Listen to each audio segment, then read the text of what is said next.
Okay, let's get into it.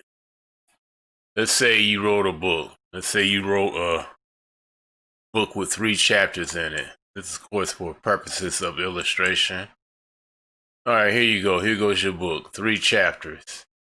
It's on an 8.5 by 11 standard template in a Word document or any other software that's Word compatible. But you want your book to be, let's say, for instance, you want your book to be 6 by 9 inches. 6 inches wide, 9 inches high.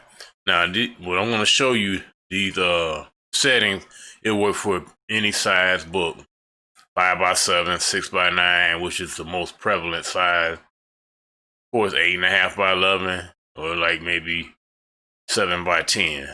So, pretty much any size book. All right, so let's get to the nitty gritty. What are the settings?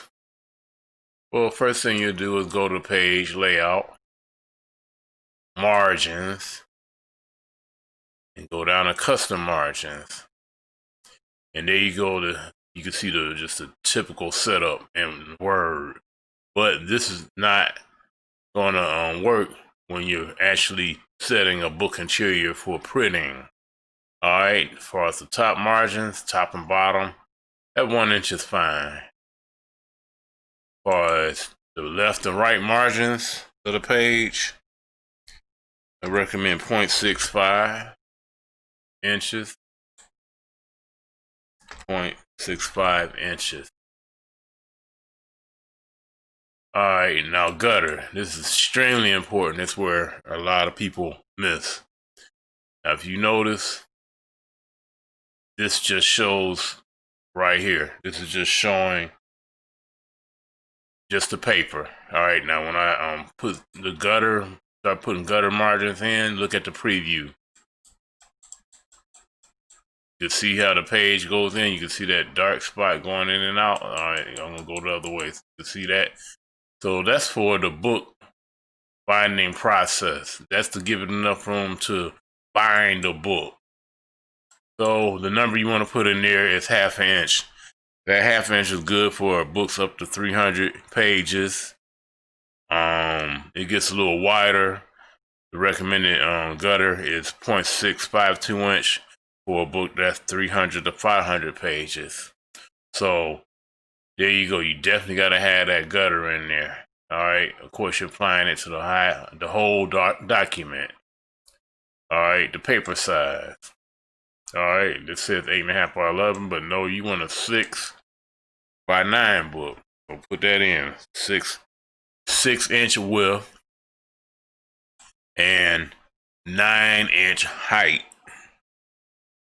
Of course, you're applying that to the whole document. All right. You don't press OK. I mean, I guess you can, but I never do until the end. Layout. A section starts a new page. You definitely want different odd and even pages. You see how those 2 pages came up? So that's indicating how it's going to actually be in a book layout. Now, for a book, if you notice when you open a book, the left-hand side is always an even number, and the right-hand side is always an odd number. Why? Well, it's pretty straightforward. When you open that book and you see how it's got that spine in there, so that's a good for purposes of illustration. This is your first page. You open that cover of the book, and this is your very first page. That's 1.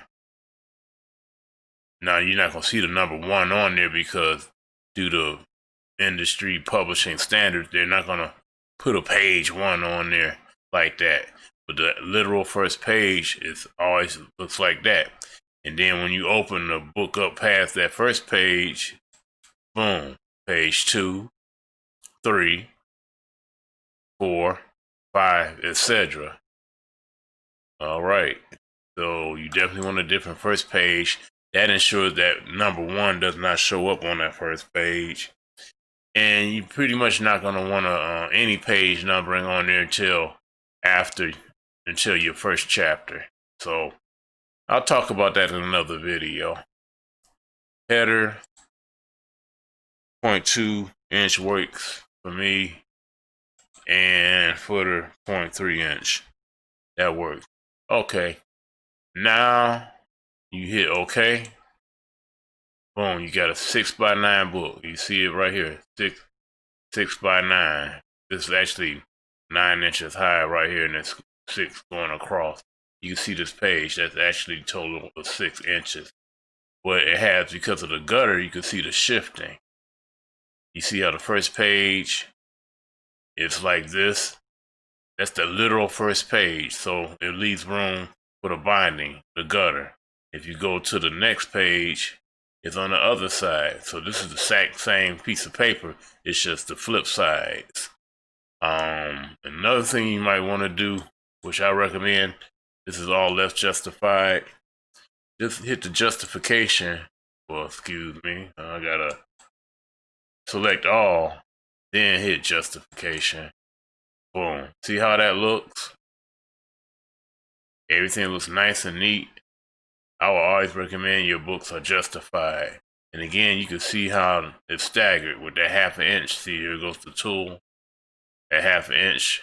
All right. And here, 1/2 inch. You see it right on 1/2 inch. This is an inch in because it's using that 1/2 inch as the gutter. Now, when you get to the next piece of paper, this is an odd number. It sticks it back in again. It's for the gutter movement. So we'll let you marinate on that. Right now, there's plenty of other things. I would like to show you another video, but that's how you set up the interior of your book. In another video, I'll talk about inserting paragraphs, maybe drop caps, and just the pure layout of the book. So just the total layout of the book. But this is how you get the sizing done. That's your main general generic base right here. Here goes your base. So get used to that, play around with that, make sure you know that, and then move forward. Have all the information at your fingertips and get your copies of Start Your Own Indie Music Label, Everything You Need to Know, and Start Your Own Indie Publishing Company, Everything You Need to Know. Or really save and get discounted PDF copies. Just click on the link below.